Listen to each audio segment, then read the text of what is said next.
Thank you, Chairman Grassley, Ranking Member Leahy, members of this committee.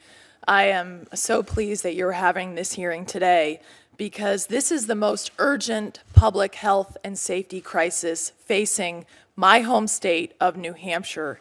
And having served as the Attorney General of our state, I can assure you I have never seen anything like this in terms of the epidemic that we are facing. So the timing of this hearing could not be more important. I'm very honored to be here with my colleague, Senator Shaheen. In the fall, we held a hearing, a field hearing of the Homeland Security Committee, and heard from people in New Hampshire, but we also heard from Director Botticelli of the Office of National Drug Policy, who has been a very strong partner with New Hampshire. So I appreciate the work that Senator Shaheen and I have done together on this issue for our state. I'm very honored to be here with Governor Shumlin, who has been a real leader for Vermont in our neighboring state and has had such a keen focus on this important issue. Finally, I want to thank my colleague, Senator Portman, who has been a leader on the Comprehensive Addiction and Recovery Act. But he's got a long history with this because he started his own anti-drug coalition in Ohio. He's also led the effort when he was in the House of Representatives to pass the Drug-Free Communities Act, which spawned coalitions across this country. And now, working with Senators Klobuchar and Whitehouse, I was proud in September of 2014 to introduce the Comprehensive Addiction and Recovery Act. I want to thank the members of this committee who are sponsoring this act, certainly Ranking Member Leahy, Senator Hatch, I know Senators Blumenthal, and I also want to thank Senator Donnelly for the work that we've done on legislation together on this important issue. Today you will hear in the third panel from the police chief, Nick Willard, of our largest city, Manchester, New Hampshire.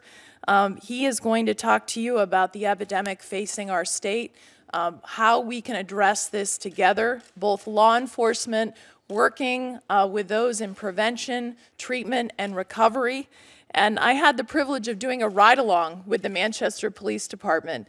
And I also did one with the Manchester Fire Department. I was there an hour and a half. We went to 2 heroin overdoses within an hour and a half. And I can assure you this is hitting every family in some way in New Hampshire.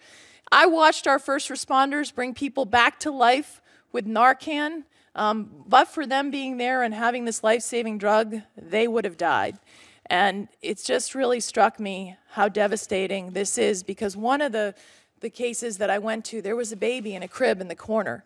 And so when we think about this is not just the impact of those who are struggling with addiction. It's the impact on all of our quality of lives and, of course, on the future for our children.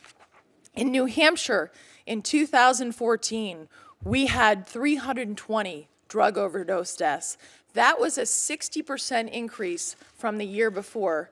This year, our chief medical examiner tells us that 385, 148 of those deaths are also attributed to a devastating drug called fentanyl, which DEA tells us is 50 times more powerful than heroin.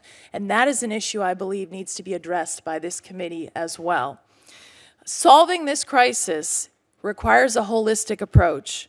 And the Comprehensive Addiction and Recovery Act that so many members, and I really appreciate the leadership on this committee on this act, is critical, I believe. We brought together over 120 stakeholder groups around the country to put this legislation together, those who are on the front line in every aspect.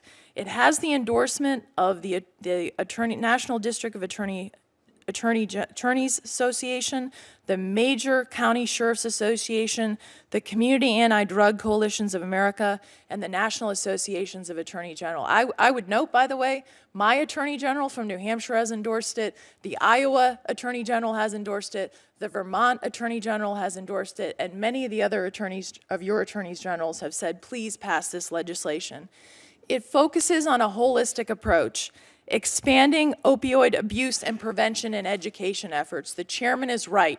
We've got to get into the schools. We've got to get the prevention focused on opioids, prescription drugs, and also heroin. Expands the availability of Narcan to first responders and law enforcement. Supports additional resources to identify and treat incarcerated individuals so that we can end the revolving door that we see in our prisons. expands drug take-back efforts to promote the safe disposal of unused or unwanted prescriptions, strengthens prescription monitoring drug programs, and launches prescription opioid and heroin treatment intervention programs. We can administer Narcan, and our first responders are doing an amazing job of bringing people back to life. But if we don't get the support and treatment for those who are struggling with addiction and deal with the underlying issues, we are not going to solve this problem. And as the chairman, and you will hear from Chief Willard today, we cannot arrest our way out of this problem. This is not just about statistics. This is about real people dying. Real people like Courtney Griffin from New Hampshire, who was 20 years old, had such a promising life before her. Real people like the grandmother who told me the other day, as she waited on me in the store, I lost my granddaughter. We can make a difference in the Senate and in this committee by passing the Comprehensive Addiction and Recovery Act, by working together to not only support our first responders, but to make sure that we're focusing on prevention, make sure that those who are struggling with addiction, that we get them support for treatment and recovery. Most of all, I want you to know that we can turn this around, because I've also heard the redeeming stories, people like Eric Spofford, who is addicted to heroin and now has established treatment facilities in New Hampshire and is turning this around. But we need to act immediately. This is a crisis. I'm so glad that you're holding this hearing today. I thank all of my colleagues who are working on this issue, and I thank this committee for its leadership, and I look forward to working with you. Thank you.